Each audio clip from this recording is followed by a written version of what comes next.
Buenas noches. Voy aquí con la crítica y la reseña de esta gran película francesa, digamos que de género romántico, aunque también combina el drama y otros temas, estrenada en 2019, llamada Retrato de una mujer en llamas. Y esta película, hecha por la directora francesa Céline Sciamma, fue estrenada, como ya dije, en ese año y llevó una, bueno, cantidad creo que muy grande de premios, o si no, fue nominada a muchísimos premios y también triunfó en el Festival de Cannes. Debo decir también de esta directora que yo había visto otras dos películas de su filmografía y me parece una directora excelente. Los temas que ella maneja los maneja con una sensibilidad y con una maestría que a mí personalmente me parecen magníficos.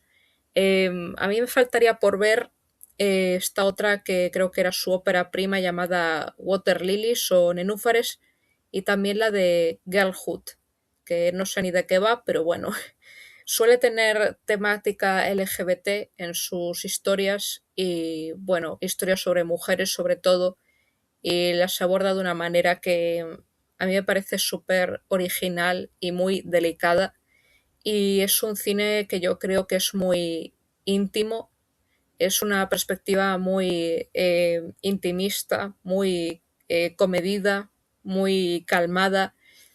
Hay, bueno, una manera de ejecutar los planos y de la acción de los personajes y de las escenas y de todo que es...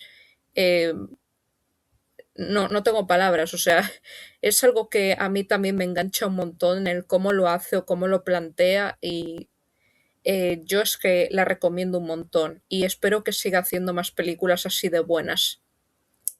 Retrato de una mujer en llamas es una película que tiene un planteamiento de lo más simple. Nos habla aquí de dos chicas francesas en la época del siglo XVIII. No se sabe exactamente el año, pero más o menos está ambientada en esa época, probablemente antes de la Revolución Francesa.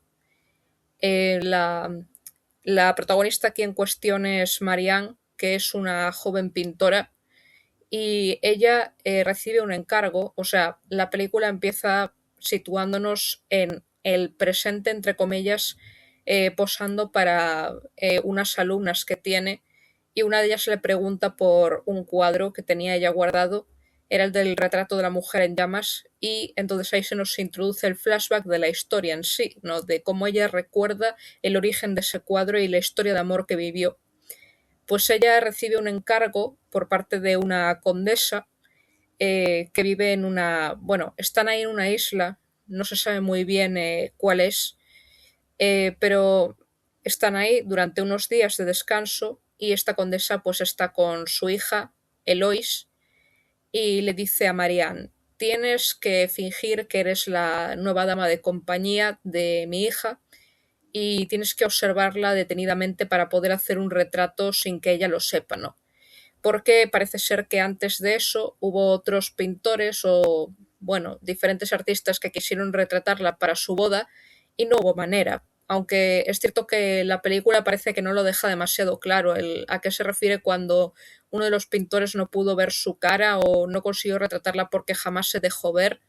Yo deduzco que es porque ella se medio tapaba la cara y entonces era imposible pintarla entera. Y bueno, como ella parece no dar su brazo a torcer, o sea, la hija Eloise, pues dice, vamos a tener que hacerlo de Strangis, no sin que ella lo sepa. Entonces, bueno, Marianne empieza a pasar el rato con Eloise, empieza a descubrir cosas de ella, aparte de saber cómo es físicamente. Y claro, vemos que aquí la chica en cuestión pues está a punto de casarse con un hombre al que yo creo que no conoce de nada. Dicen que es un hombre milanés, pero tampoco nos dice su nombre. No sabemos ni cómo se llama el futuro esposo.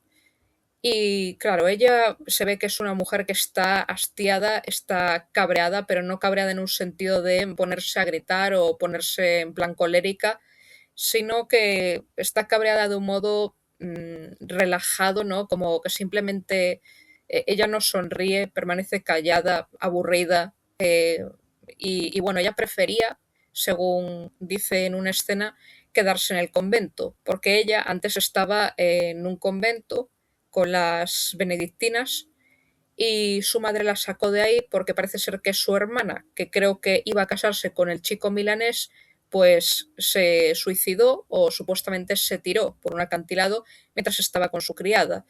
Y algunos dicen que fue que se cayó y otros que se suicidó. Pero bueno, la criada dice que fue lo segundo porque básicamente cuando cayó no gritó. Creo que eso ya dice mucho. Básicamente, Eloís no quiere seguir el mismo destino que la hermana, pero de la hermana tampoco se nos habla mucho. De hecho, ni siquiera recuerdo si llegan a mencionar su nombre. Y claro, eso pues hace que sea imposible retratarla de una manera que sea atractiva, por así decirlo. Y eso era una costumbre muy común cuando se iban a desposar unos novios jóvenes de un matrimonio, bueno, de unas familias que tuviesen mucho dinero, opulencia, pues eso, encargaban un retrato. Y claro, como en esa época no había fotos, ni cámaras, ni teléfonos para poder grabar a la persona tal y como era, pues había que visualizar a la persona si no estaba posando y echarle un poco de imaginación a la cosa. Bueno, pues por eso yo creo que se hacían esa clase de retratos, ¿no? Y más aún tiene ese problema María, porque si no puede mirarla detenidamente mientras está posando, quedándose quieta, pues sí que le tiene que echar más imaginación a la cosa, tiene que estar recordándola como la veía en su cabeza, ¿no? Y a mí se me hace un poco extraño que al principio de la película, cuando Eloís todavía no lo sabe, no que cree que es una simple dama de compañía, pues ella no sospecha absolutamente nada hasta que se lo dice. Yo creo que a lo mejor si sospechaba algo, porque, a ver, yo sospecharía, es como los pintores que vinieron antes, ninguno me consiguió retratar y mi madre sigue muy insistente con eso y de repente me envía esta chica que dice que es una dama de compañía, que no sé para qué me va a servir si solo voy a estar unos días aquí y luego ya me voy a casar. O sea, eso me parece un poco que no está muy bien trabajado ahí, pero bueno, es una película que tiene escenas que hay bastante diálogo en algunas y otras que son más silenciosas, ¿no? Que tiene poco diálogo. Después, cuando sabe esto, pues claro, Marianne quiere retratarla de una manera más fidedigna y quiere también que sonría, que ella se vea más radiante, ¿no? Porque si no, el cuadro no tiene mucho chiste. Y luego hay ese momento en el que la madre se marcha unos días, ya no recuerdo a dónde, y deja a Marianne con su hija y también con la criada, ¿no? Con Sophie. Y bueno, lo que ya imagináis todos, empieza a surgir el amor entre ellas y se van conociendo. Eh, hay otras cosas que van pasando a lo largo de la película, pero tampoco son demasiado relevantes. Es una película con una trama, ya os digo, muy sencilla, muy de centrarnos en un único espacio que es esa isla y además con pocos personajes, ¿no?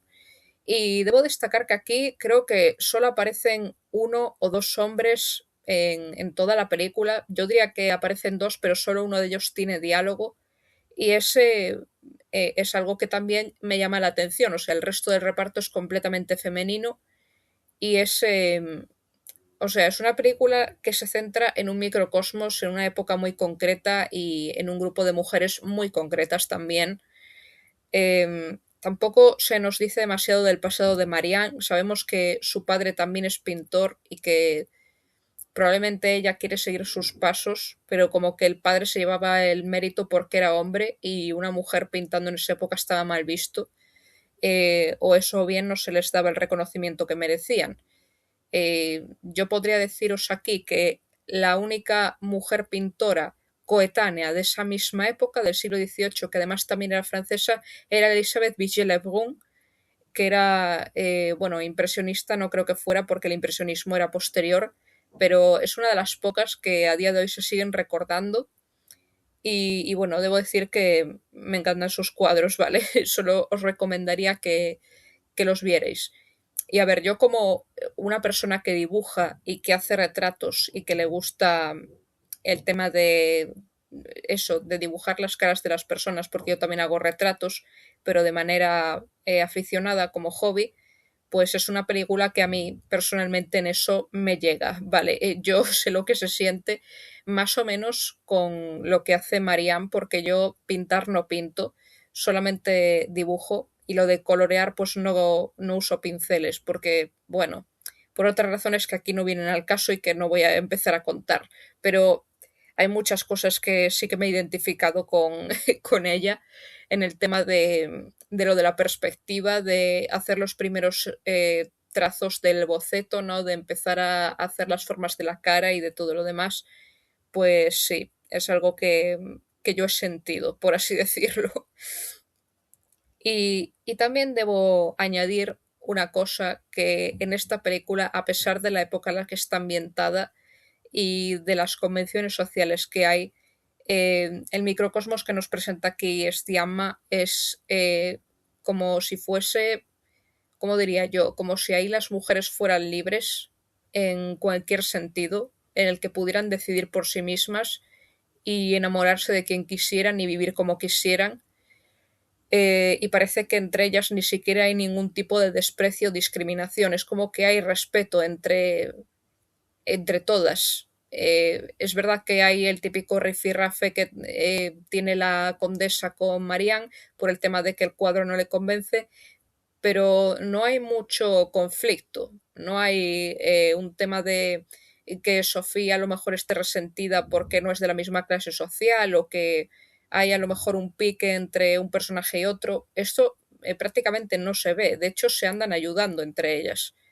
Y bueno, poco más puedo decir porque no tengo prácticamente ninguna pega de esta película. Apenas veo yo un defecto que le pueda sacar, pero no sé cómo lo hace esta mujer. O sea, Celine Sciamma es como que te metes en su mundo, vas entrando ahí en ese mundo que ella crea con cada una de sus películas y te metes de lleno y te lo crees perfectamente. Es algo que a ti se te pasa volando, por muy pausadas que sean sus películas, aunque tengan poco diálogo, aunque la acción sea lenta, tú lo sientes de una manera muy...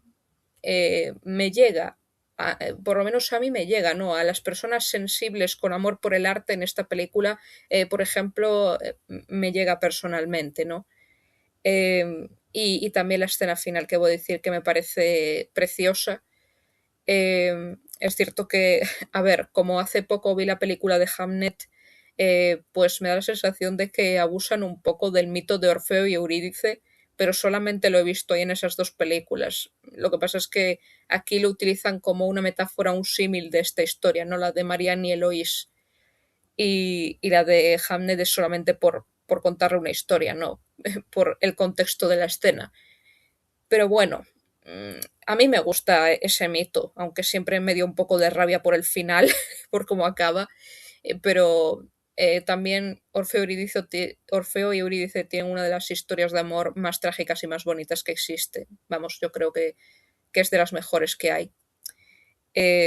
Y también incluyen, aparte de eso, mezclan además dos artes que son la pintura y la música, porque Marianne también explica a Eloís cómo es una pieza clásica y también trata de tocarla en un organillo. Y o sea, la pieza que toca ella es la de El verano de Vivaldi. Las cuatro estaciones, pues la más conocida es la del verano y a mí esa siempre me gustó. Es cierto que las otras están bien, pero no sé, la del verano tiene algo especial por lo rápido que va todo, ¿sabes? Por lo rápida que va la música. Y eso cobra importancia al final de la historia.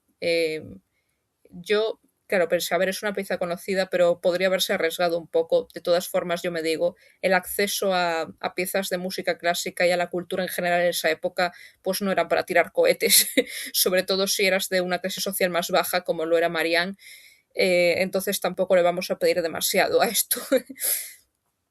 Y bueno, poco más puedo decir. Para mí es una película de 9, eh, casi llegando al 10, pero es de 9 totalmente. Yo es que me enamoro del cine de esta mujer y espero que dentro de poco, o más pronto que tarde, porque ya han pasado 5 años desde el estreno de esta película, pues nos deleite con otra de sus obras, ¿no? Que siga haciendo este tipo de películas.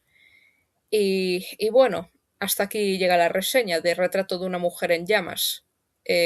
Una gran elección que he hecho, porque el día anterior, cuando la vi, claro, tenía pensado ver otra película, pero no conseguí, no me apareció accesible en ninguna página y al final me decanté por esta, que está más accesible.